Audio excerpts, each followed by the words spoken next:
When news broke that Eric Cantona was swapping Leeds United for Manchester United, it sent shockwaves through Ellen Road. Leeds fans were furious. Their talisman, unpredictable but brilliant, was heading to their fiercest rivals. Pundits, however, saw it differently. Removing the volatile player from the squad looked like good business. On the 26th of November 1992, Eric Cantona joined Man United for just £1 million. The deal itself was almost accidental. Leeds chairman Bill Fotherby had called United's Martin Edwards to inquire about Dennis Irwin. Alex Ferguson, in the room at the time, quickly shut that down, but with his side struggling for goals and failed bids for David Hurst, Matt Le Tissier and Brian Dean, Ferguson sensed an opportunity. He told Edwards to ask about Cantona. A few days later, the deal was done. Cantona watched from the stands as his new team edged past Arsenal at Highbury. A week later, he made his first appearance in a friendly against Benfica, wearing a number 10 shirt. His competitive debut followed on the 6th of December, coming off the bench in a 2-1 win over Man City. It wasn't a game to remember for him, but his impact was coming. United's season had been stuttering. Big spending Aston Villa and Blackburn Rovers, along with surprise challengers Norwich City and QPR, were ahead in the title race. Goals were the issue. Dion Dublin's early season injury had left them short, and a £3 million bid for David Hurst had been rejected. By early November, United sat 8th in the league. They needed something different. They needed Cantona. He wasted no time making his mark, slotting in alongside Mark Hughes, with Brian McClair dropping into midfield. Cantona transformed United's attack. He wasn't just scoring, he was creating. His first goal came in a 1-1 draw at Chelsea on the 19th of December, and a week later he inspired a comeback from 3-0 down to draw 3-3 at Sheffield Wednesday and scored one of the scruffiest goals you'll ever see.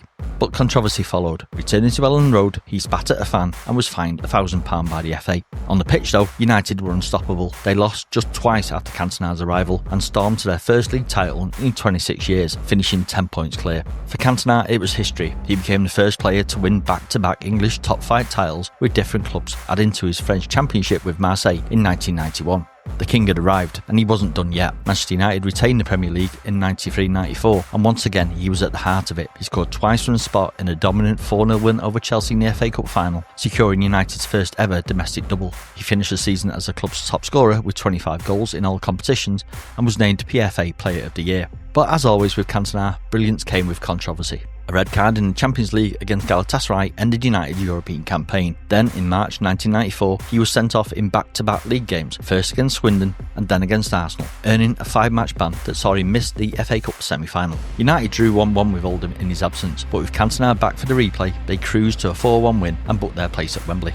That season also marked the introduction of squad numbers in the Premier League. Cantona was handed the iconic number 7 shirt, previously worn by legends such as George Best and Brian Robson. In Europe, where numbers weren't fixed, he wore number 9, but wherever the number on his back, Cantona's influence was undeniable. He scored twice in a 3-1 win over Aston Villa in December, helping United to go 13 points clear at the top. By the end of the season, they had held off Blackburn Rovers to finish 8 points clear. Cantona once again was United's leading scorer with 26 goals. The following campaign, 94-95, started just as strongly. United beat Blackburn 2-0 in the Charity Shield, with Cantona scoring from the spot, and he remained a key figure in the title race, scoring in a 4-2 win at Ewood Park in October and a 5-0 demolition of Man City in November. His winner in a 1-0 victory over Blackburn in January tightened the title race. By then, he had 12 goals, and with the arrival of Andy Cole, United looked set for another double. Then came the moment that would, for some, define his career for all the wrong reasons, and for others, for all the right ones.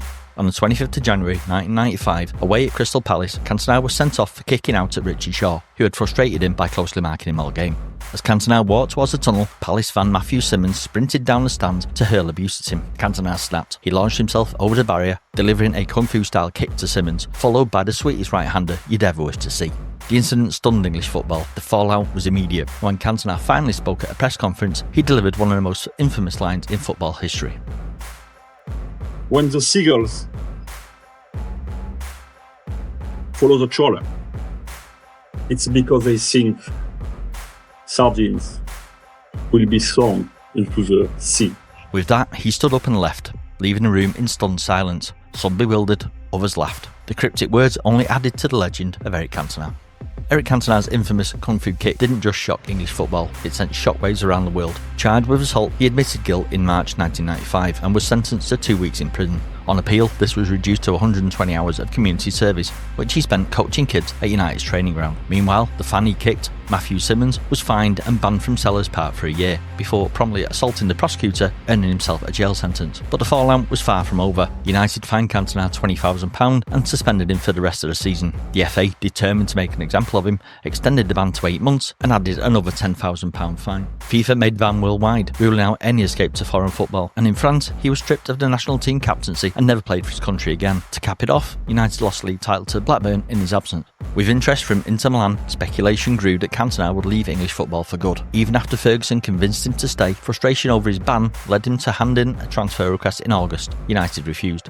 Days later, after meeting with Ferguson in Paris, Cantona decided to stay. Years later, Cantona reflected on the moment. He called it a great feeling, but admitted it was a mistake. In today's climate, Simmons' comments would likely be classified as racial abuse, bringing harsh consequences for him and Crystal Palace. Cantona returned to action on the 1st of October 1995 against Liverpool. Within 2 minutes, he had set up Nicky Butt for United's opener, and then, in front of a roaring Old Trafford crowd, he stepped up and calmly slotted home a penalty to secure a 2-2 draw. But 8 months away had left him rusty. By Christmas, United trailed Newcastle by 12 points. Then the tide turned. After a New Year's Day defeat to Spurs, United embarked on a 12-match unbeaten run. Cantona's first trip back to Selhurst Park since the ban saw him score twice in a 4-2 win over Wimbledon. His stunning 25-yard volley against Arsenal in March put United top of the league, and he went on a run of 6 consecutive match-winning goals. His strike in a 5-0 rout of Notts Forest put United within touching distance of the title, and a 3-0 win at Middlesbrough on the final day sealed it. United were champions again, and Cantona, with 14 league goals, led the charge. Suspended from European and League Cup action, Cantona turned his focus to the FA Cup. He scored in 4 of United's 6 games en route to the final, where they faced Liverpool. With Steve Bruce out injured, Cantona captained the side. Then, with 4 minutes left, he delivered one of the most iconic FA Cup final moments, volleying home the winner from the edge of the box. United had completed a double, become the first English club to do it twice. Cantona, the Frenchman, who had been banned from the game months earlier, lifted the trophy as captain.